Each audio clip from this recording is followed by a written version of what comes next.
So CNN actually did their job here on the issue of the massacre in Yemen. So I want to give them credit because I give credit where credit is due. This is both heartbreaking to see, but it's refreshing to hear because we need more real journalism like this. Take a look. Every day, Zaid al-Humran visits the graveyard where his two little boys are buried. Today, he brought their 5-year-old brother along. He's all Zaid has left. People were screaming out the names of their children. I tried to tell the women it couldn't be true, but then a man ran through the crowd, shouting that a plane had struck the children's bus. On August 9th, Zaid's son Osama filmed his class on their long-awaited school trip, a reward for graduating summer school. Within hours, and it had all gone horribly wrong. A plane from the US-backed Saudi-led coalition struck a bus carrying them. Dozens died. Some of the bodies were so mutilated, identification became impossible. All that's left are the scraps of school books, warped metal, and a single backpack. Eyewitnesses tell CNN this was a direct hit in the middle of a busy market. I saw the bomb hit the bus. It blew it into those shops and threw bodies clear to the other side of those buildings. We found bodies scattered everywhere. There was a severed head inside the bomb crater. This video of shrapnel was filmed in the aftermath of the attack and sent to CNN by a contact in Sada. A cameraman working for CNN subsequently filmed these images for us. Munitions experts tell CNN this was a US-made Mark Mk-82 bomb, weighing in at half a ton. The first 5 digits there are the cage number, the commercial and government entity number. This number here denotes Lockheed Martin, one of the top US defense contractors. We're at the forefront of the science that makes them real. This particular Mk-82 is a paveway, a laser-guided precision bomb. Its targeting accuracy a particular point of pride for Lockheed Martin. Part of an arms deal with Saudi Arabia sanctioned and contracted out by the US government. So why does this matter? Because the devastation inflicted by the Mk-82 is all too familiar in Yemen. In March 2016, a strike on a market using the similarly laser-guided 2,000-pound Mk-84 killed 97 people. In October 2016, another strike on a funeral hall killed 155 people and wounded hundreds more. Then the bus attack on August 9th, where they're still counting the dead. The US doesn't just sell arms to the coalition in its battle against the Iranian-backed rebel Houthi militias. It provides intelligence, help with targeting procedures, mid-air refueling. President Obama blocked sales of precision-guided military technology to Saudi Arabia over human rights concerns. 6 months later, under the newly elected Trump administration, then Secretary of State Rex Tillerson overturned the ban. Osama's cell phone footage is all that his father has left of the two boys, their last happy moments.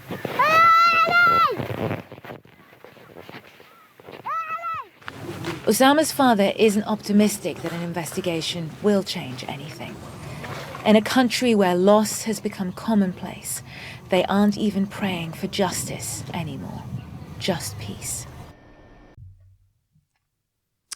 So naturally, since this happened, you have the U.S. Is calling for regime change in Saudi Arabia. We are sanctioning Saudi Arabia over their disgusting human rights abuses, which are done on purpose. And we already know that Saudi Arabia has attacked hospitals, they've attacked open-air markets, they've attacked mosques, they're blockading Yemen, and they're not allowing in food and medicine to the point where there's a cholera outbreak and it's treatable, but they're not letting the medicine in to treat it. So the U.S. is so outraged. See, we're the world police, so we care about upholding law and order and justice. So what we're doing is we're stepping up here and we're saying, since we're the world police and we care about altruism and human rights, we are now sanctioning Saudi Arabia and we're calling for regime change. Oh yeah, that only happens when there are human rights abuses of people who are our state enemies. Do any of those things happen? When they are our allies, we actively help them commit their genocide. That's what we did. That's what we did. We're still arming them. We're arming them as they committed genocide and they massacre children on purpose in Yemen. And then when you press U.S. officials on it, they give some tap dance about how, we need to make sure to try to limit the number of civilian casualties and collateral damage. Yes. No, you know what this reminds me of? Noam Chomsky has a quote about this where he says, because always, whenever there's some official state enemy of the U.S. who's doing some, human rights violations, we're so quick to, condemnation. We are scorning you, son. We're going to topple your regime. So we always want to focus on the crimes of others. But Chomsky says there's an easy way to stop terrorism. Stop participating in it. So how could the U.S. Drastically decrease the number of terrorist attacks and civilian deaths over a time span of like a year? Very simple. Immediately cut off all funds and arms going to human rights violating regimes or groups. Saudi Arabia, Israel, Sisi in Egypt, immediately stop. The rebels in Syria, who by the way are jihadists, stop.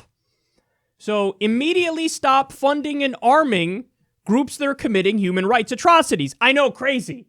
But see, this is the thing. We would never do that because, as Dwight Eisenhower pointed out, there's a lot of money in war. The military-industrial complex is a real thing.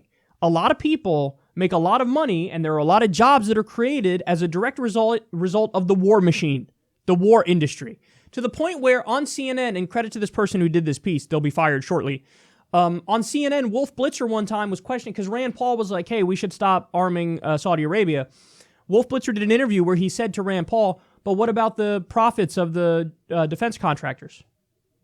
So Rand Paul points to dead children, and Wolf Blitzer's response is, but what about the profits? Who will think of the profits of the defense contractors?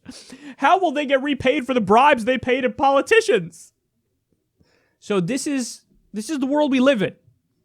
We are actively facilitating a genocide, and the strongest we get, Elizabeth Warren, we just covered it, was on a late night show saying, this is a terrible thing that happened in Yemen. I sent a strongly worded letter to the powers that be, and I said, you should tell the American people what's going on here.